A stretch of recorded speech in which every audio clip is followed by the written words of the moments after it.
Hi friends, today we'll talk about how to fix or how to solve your Netflix issues. To know how to fix or how to solve your problems on Netflix, you should just go to settings. After that we click apps, default apps, app settings. Then in this list you will enter to the window of Netflix. Here in this page of app info you will click on force stop and you will click OK. Then you will enter to the window of storage. Here we click clear cache.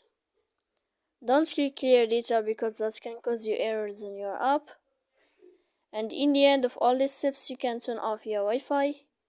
You will wait a moment to turn on your Wi-Fi again.